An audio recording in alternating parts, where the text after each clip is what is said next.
get to it coming up. But we are now joined live on the phone by Speaker of the House, Paul Ryan. Speaker, good to talk with you again. Jerry, good morning. How you doing, Jerry? I'm doing great, All right, you know where I'm going to start, right? I mean, there's...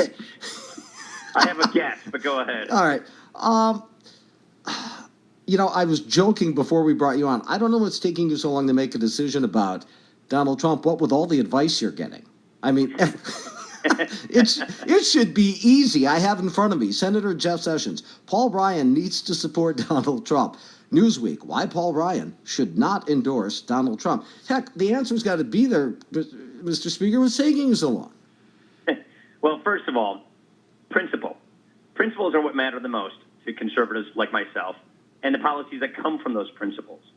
That's not something you just turn a dime on. So we've been having conversations through both of our, staff, ourselves, about the principles that matter most to conservatives, the limited role of the executive and not abusing the power of the executive past the Constitution, judges and things like this, and the policies that come from it, but also the need to unify and what unification looks like, meaning bringing all Republicans under one tent and not pushing any Republicans out. So those are the kinds of things that we've been discussing about.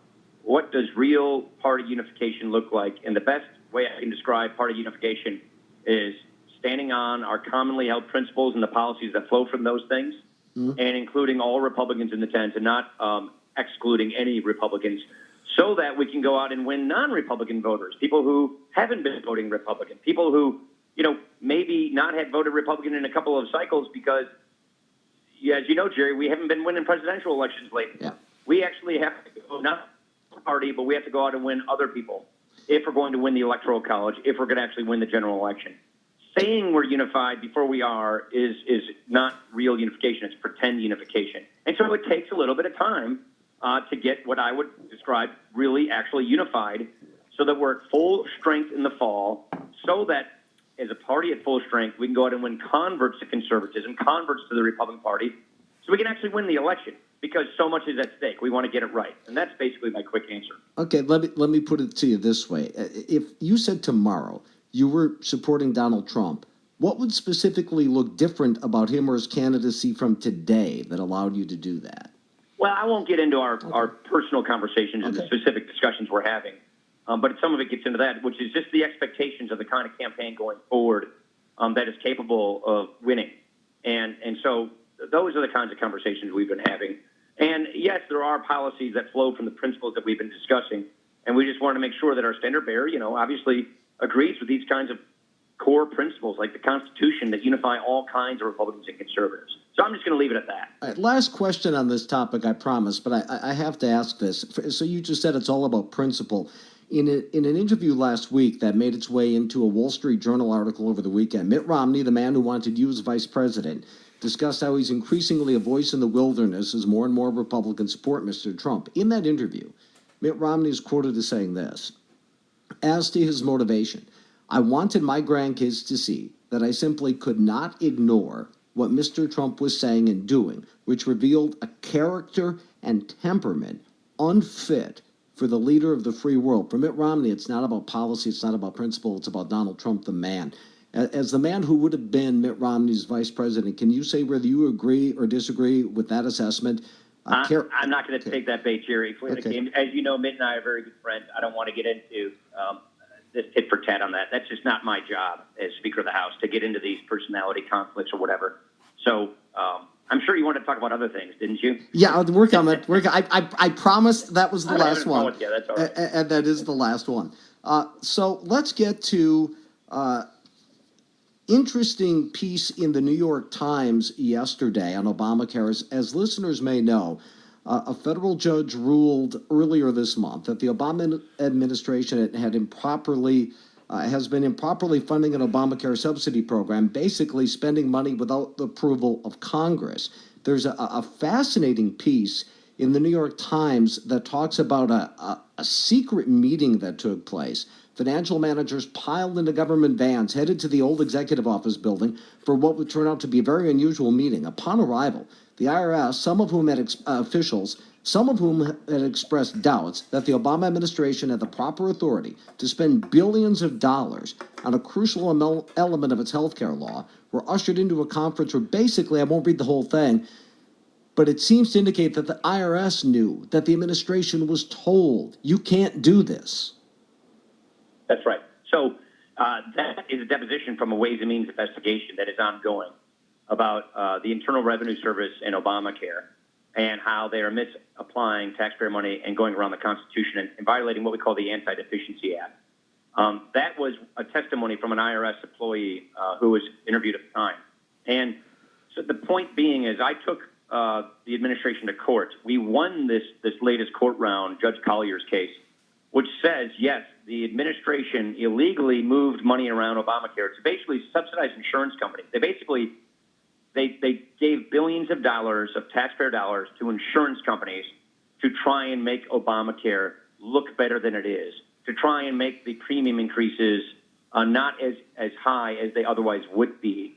And they did this without an appropriation of Congress, without consent of Congress. And Congress controls the power of the purse. You can't spend money that Congress does not authorize or appropriate. Yet that is what the IRS did. And what this deposition shows you, this is part of an ongoing investigation, is that they circumvented the law. That is why we took the IRS and the administration to court, and we have so far won. The court has said we do have standing. We are suing the president for our Article I powers, the power of the purse, the legislative branch powers, and the ruling, the judges agreed that they have violated this, and so this now goes to the appeals court.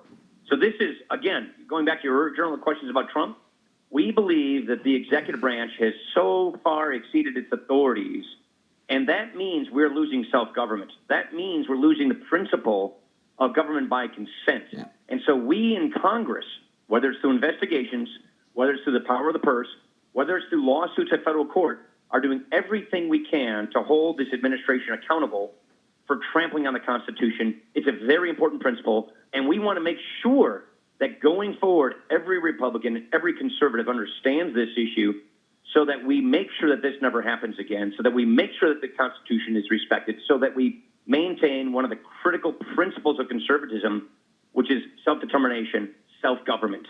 And this is being violated by this administration. We're holding them to account. We're succeeding in court. And we want to make sure, going forward, whoever the president's going to be understands and respects this principle. Talking with the Speaker of the House, Paul Ryan, and as big as it is on principle, and I couldn't agree more, as a practical matter, though, if this were to be held on appeal, isn't this perhaps the greatest existential judicial threat to Obamacare yet? It is because, number one, we're succeeding. Number two, what it means is they can't illegally take billions of taxpayer dollars and try to paper over the premium increases of Obamacare and subsidize these insurance companies. It means the premium increases people are getting now, there'll be even more because what they've been trying to do is buy down these premium increases for certain people. And that's illegal. They're not allowed to do that, and they're doing it anyway. So there are a couple of issues here, which is Obamacare is failing. It's not working. The actuaries tell me it's failing 2 years ahead of schedule. I'm quoting their words because it was never designed to work right. And that's one of the problems. And the point, too, is the administration is going around the law and going around Congress to try and patch this thing up and make it better than it actually is. This is why we're going to be rolling out our repeal and replace vision for Obamacare in June. In the next month, we're going to be rolling out a very coherent, concrete agenda for what 2017 should look like if we win the election on all of these big issues, whether it's tax reform, the Constitution, or replacing Obamacare. And that's what we're working on in Congress. Another big one in the short time that we have left. The House is considering the 2017 National Defense Authorization Act. Your office released a number of bullet points on this. One was the readiness gap, which many people may be stunned by this. Speaker Ryan noted, right now there are real and documented shortfalls in the ability of our troops to execute their missions. The situation has gotten so bad that Air Force pilots are literally going to museums for discontinued spare parts. That's not hyperbole. That's happening.